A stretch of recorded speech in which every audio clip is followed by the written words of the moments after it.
नमस्ते, मिलिए मेघा रखेचा से। रखेचा फिनसर्व की फाउंडर और शक्ति, जिनका ये मानना है कि अक्सर लिमिटेशंस आंखों से नहीं सोच से बनते हैं और इसी सोच की वजह से कई लोग, खासकर जो ब्लाइंड या विजुअली इम्पेयर्ड हैं, उन्हें फाइनेंशियल सर्विसेज से दूर रखा गया है। सबसे ज्यादा मुश्किल होता है हेल्थ इंश्योरेंस और टर्म इंश्योरेंस लेना। जहां प्रोटेक्शन सबसे जरूरी है, वहीं एक्सेस सबसे कम दिया गया है।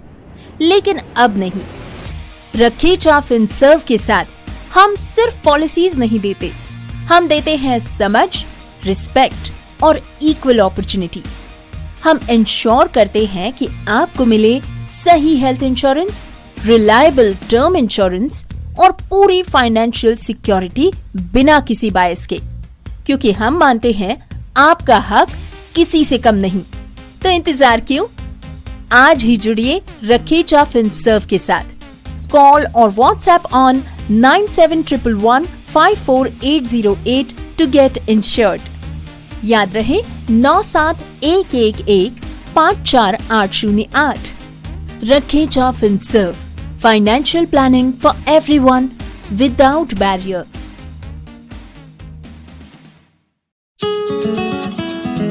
मैं हूँ किरण बेदी, हमेशा सुनो रेडियो उड़ान। आज ही अपने मोबाइल फोन पर ऐप स्टोर या फिर प्ले स्टोर से डाउनलोड कीजिए रेडियो उड़ान का ऑफिशियल ऐप या फिर लॉग इन कीजिए www.radioudan.com। सुनते रहिए रेडियो उड़ान, अ फ्लाइट ऑफ लाइफ। योग के इस मंच से स्वीकार करें आपके अपने हमसफर कंवल नयन कमल का नमस्कार, आदाब, सत श्री अकाल। साथियों, मित्रों, योग के इस मंच से आज हम सब मिलकर अपने योग गुरु से जाने और समझेंगे दंड आसन के बारे में। इसे कैसे करना है, इसके क्या क्या फायदे, क्या क्या सावधानियां बरतनी हैं। ज्यादा देर ना करते हुए रुख करते हैं अपने योग गुरु सुनील चौधरी जी की ओर, जानने और समझने का प्रयास करते हैं दंड आसन के बारे में अपने योग गुरु से। इस मंच पर योग गुरु सुनील चौधरी जी का हार्दिक अभिनंदन। दंडासन, पर्वतासन और मर्जरी आसन के बारे में रेडियो उड़ान के सभी श्रोताओं को नमस्कार। मैं हूं सुनील चौधरी और आज के इस सेशन में हम सीखेंगे दंडासन, पर्वतासन और मर्जरी आसन के बारे में। तो ध्यान रहे, अगर आपके नी में कोई दर्द रहता है या नी पेन है या फिर आपके बैक में पेन होता है, तो इन एक्सरसाइज को अवॉइड करें। इसके अलावा दंडासन का फ़ायदा है कि आपके जो हैंड होती है, उनकी मसल्स जो होती हैं वो बिल्डअप होती हैं। आपकी लेग्स की, थाई की, हैमस्ट्रिंग, ये सब मसल्स बिल्डअप होती हैं। आपका जो एब्डोमेन का कोर है वो स्ट्रांग होता है, एब्डोमेन की जो मसल्स होती हैं, अगर आप दंडासन करते हैं और दंडासन में कुछ सेकंड खड़े रहते हैं। इसी प्रकार अगर आप पर्वतासन करते हैं तो आपकी लेग की स्ट्रेचिंग होती है, हैमस्ट्रिंग स्ट्रांग होती है। और मर्जरी आसन से आपकी बैक की फ्लेक्सिबिलिटी बढ़ती है और बैक का लचीलापन आता है। तो लेट्स स्टार्ट। तो दंडासन करने के लिए आप सबसे पहले जमीन पर उल्टा लेट जाएं, पेट के बल लेट जाएं। आपके जो नीज हैं वो सीधे हैं। आपका फीट जो है वो, जैसे अपन खड़े होते हैं, जब ज़मीन पे खड़े होते हैं तो अपने तलवे जैसे सीधे होते हैं वैसे हैं। तो बेसिकली आपके जो तलवे हैं या सोल जो है फीट की, वो पीछे की तरफ पॉइंट कर रही है और आपने फिंगर्स, फीट की फिंगर और टो के बल पे आपने पैर रखे हुए हैं ज़मीन पे। और आपके जो हाथ है वो शोल्डर के पास ले गए, तो एकदम शोल्डर से टच करके जो चेस्ट है उसके पास अपना थंब टच कर दे। लेफ्ट शोल्डर के पास टच कर दे चेस्ट को, और राइट थंब राइट शोल्डर के पास चेस्ट को टच कर दे। टच ऐसे करना है कि जो आपकी फिंगर्स है वो शोल्डर से आगे नहीं निकली। तो आप अगर अपने हाथ एक दूसरे हाथ से टच करके देख सकते हैं, ये आपकी जो फिंगर्स है, जो सबसे बड़ी फिंगर होती है मिडल फिंगर, वो शोल्डर की लेंथ से आगे ना निकली, शोल्डर के बराबर ही है लेंथ तक रहे। तो दोनों हाथ कैसे करने के बाद अब अपने को ऊपर उठना है। इसके बल पे जो आपने हथेली रखी हुई है ज़मीन पे दोनों हाथों की, और जो पंजा रखा हुआ है अपने ज़मीन पे पैरों का, जो कि अभी बेसिकली थोड़ा मुड़ा हुआ है, अंगूठे और अंगुलियाँ, उसके बल पे आपको ऊपर उठना है। बॉडी का पूरा पार्ट हवा में उड़ जाएगा। केवल 4 ही पार्ट बॉडी को टच कर रहे होंगे, दोनों हथेलियाँ और दोनों पैर के पंजे। अपनी बॉडी को महसूस करने की कोशिश करें, हेड से लेके और एडी तक, सर से लेके एडी तक आप एक स्ट्रेट लाइन में होने चाहिए। ऐसे नहीं बॉडी का कोई पार्ट ऊपर है कोई पार्ट नीचे है। बीच में जनरली क्या होता है, कमर जहाँ पे है अपनी वहाँ पे थोड़ा शैलो आ जाता है, मतलब डेप्थ थोड़ा कर्व हो जाती है, जिससे कि पेट नीचे हो जाता है। बट कोशिश करें आप सब बराबर हो। तो इसमें आप 5, 10, 15, 20 सेकंड तक रुक सकते हैं, डिपेंडिंग ऑन कितनी आपकी कैपेसिटी अलाउ करती है बॉडी। तो अब मैं नीचे आ रहा हूँ जैसे, तो आप स्विच भी कर सकते हैं अगर आपसे ज़्यादा नहीं हो रहा है तो एक साथ, तो आप 2-4 सेकंड करें, फिर से रेस्ट करें बॉडी पर उल्टा, और फिर दोबारा हवा में उड़ जाएं, दोनों पंजों और दोनों हथेलियों के बल पे। तो ये था दंडासन। नेक्स्ट एक्सरसाइज करने के लिए आप दंडासन से ही, जैसे दंडासन में जब हवा में है उसी समय पूरा जो आपका तलवा है वो नीचे ज़मीन पे टेक दे, पैर का तलवा। आपका आगे वाला जो हथेली है वो वहीं रहेंगी जहाँ पे है, बस आप अपने बट्स को ऊपर उठाएं और अपने एड़ियों को ज़मीन पे टेक दें। तो आप देखेंगे कि आपका जो हेड है वो दोनों हाथों के बीच में आ जाएगा।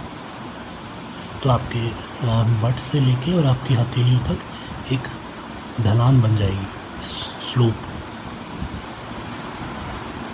और ये स्लोप स्ट्रेट होना चाहिए। तो बेसिकली आपके जो हेड है वो दोनों हाथ, तो आपके कान जो हैं दोनों वो एकदम जहाँ एल्बो होती है और बेसिकली जो एल्बो के बीच में, एल्बो शोल्डर के बीच में जगह होती है वहाँ पे आ जाएंगे। आपकी हथेली अभी भी ज़मीन पे जहाँ पहले थी दंडासन के टाइम पे, बट आपका हाथ पीछे एकदम स्ट्रेट हो गया है थोड़ा स्लोप में। तो जो हाथ है और जो आपका फीट है उसकी पोजीशन सेम वही है जो दंडासन में थी। इट्स जस्ट दैट आपने बॉडी में बीच का पार्ट जो है आपका बट्स वो आपने ऊपर की तरफ उठा दिया और आप वो उठाया तो एडी आपकी ज़मीन पर टिक गई है और आप आगे से टिल्टेड हो गए। तो इसमें आप वही है 10-15 सेकंड रुकें और फिर दोबारा दंडासन में आके नीचे ज़मीन पे आराम कर सकते हैं। हो सके तो 15-20 सेकंड 30 सेकंड तक इसको करें। और आप भी अगर आप थक जाते हैं तो बीच में रेस्ट करके फिर से दोबारा स्टार्ट कर सकते हैं। तो जिसमें दोबारा पर्वतासन बोलते हैं इसको, तो दोबारा पर्वतासन में जाऊंगा मैं। तो पर्वतासन की पर्वत जैसी शेप बन गई है आपकी बॉडी की। जो बॉडी के बीच का पार्ट है वो एकदम चोटी है आपकी, और बाकी ऊपर और आगे और पीछे से आप स्लैंटेड पोजीशन में है। तो फिर से पर्वतासन में जाते हैं, बट पहले दंडासन में जाना है। दंडासन के बाद आपके जो बट्स हैं उनको ऊपर उठा देना है, जिससे कि आपका एक पर्वत टाइप बन जाए। अब क्या करना है, अब नेक्स्ट एक्सरसाइज अब अपन करेंगे मर्जरी आसन, कैट पोज, कि कैट कैसे अंगड़ाई लेती है। तो आपको जैसे आप अभी पर्वतासन में हैं, तो पर्वतासन से ही आपका जो राइट नी है उसको सामने लाएं, और जहाँ पे आपका जो एकदम बट और बेसिकली आपका नी और लेग के बीच का जो एंगल है, थाई और लेग के बीच का एंगल, वो 90 डिग्री बन जाए। इन अदर वर्ड्स, तो आपके बट्स के एकदम नीचे होना चाहिए आपका नी ज़मीन पे टिका हुआ। तो दोनों नी आप ज़मीन पे टिके गए और दोनों जो पंजे हैं वो अब आपने उल्टे पसार दिए हैं, तो जिससे कि आपका जो फीट का ऊपर का पार्ट होता है वो ज़मीन पे टिक चुका है। और आपकी हथेलियाँ वैसी हैं जैसे पहले थी, उसी पोजीशन पे है, क्योंकि अपन ने पहले ही अपनी जो पोजीशन थी वो शोल्डर से आगे नहीं जा रही थी। तो आपके हाथ ऐसे होने चाहिए कि वो शोल्डर से आगे ना निकले, आपकी अंगुलियाँ उसी पोजीशन पे रखना है। अब करना ये है कि आपकी जो कमर है उसको आपको ऊपर की तरफ उठाना है। तो आप कमर को थोड़ा मोड़े, आर्क लाएँ कमर में, और आपका जो हेड है उसको बॉडी की तरफ अंदर की तरफ लाएँ। तो जब आप हेड को अंदर ले जाते हैं तो आप देखेंगे कि आपकी कमर अपने आप ही ऊपर उठ जाती है, बीच में से एक आर्क बन जाता है, कर्व बन जाता है आपकी कमर में, बैक में, और आपका जो हेड है वो ऑलमोस्ट आपका कान जो है वो उसके बराबर आ गए हैं। जो आपके एल्बो और शोल्डर के बीच का जो पार्ट होता है हैंड का, उसके बराबर कान आ गए हैं। थोड़ा सा ही आपका जो हेड, पीछे का हेड है वो निकला हुआ है। तो बेसिकली आप अपने हेड से आप ऐसा समझ सकते हैं कि पीछे की तरफ देख रहे हैं, दोनों पैरों के बीच में से। दोनों पैरों के बीच में जगह होगी थोड़ी सी, क्योंकि अब अगेन आपने बट्स के एकदम सिधाई में थोड़ा नीचे लाए, तो थोड़ा गैप होगा दोनों पैरों के बीच में। तो अभी आपने ऊपर निकाल रखिए कमर को, जितना उसको उतना ऊपर करने की कोशिश करें। आप कोशिश करें कि बीच में से भी आप हवा में उठ रहे हैं, मतलब मूड आर्क कर रहे हैं जितना हो सके। तो आप साथ, और ये सब आप ब्रेथ को रिलीज़ करते वक्त कर रहे हैं। फिर अब अपने को उल्टा पोज करना है, मतलब हेड को बाहर लाना है, ऊपर की तरफ देखना है, और जितना हो सके आपकी जो कमर है उसको नीचे की तरफ डिप करना है। तो पहले तो कमर ऊपर की तरफ आग कर रही थी, अब कमर को नीचे की तरफ आग करवाना। कमर जो है अब खड्डा हो गया कमर में, कहने का मतलब पहले कमर बाहर उभरी हुई थी ऊपर से देखे तो, अब कमर में खड्डा हो गया।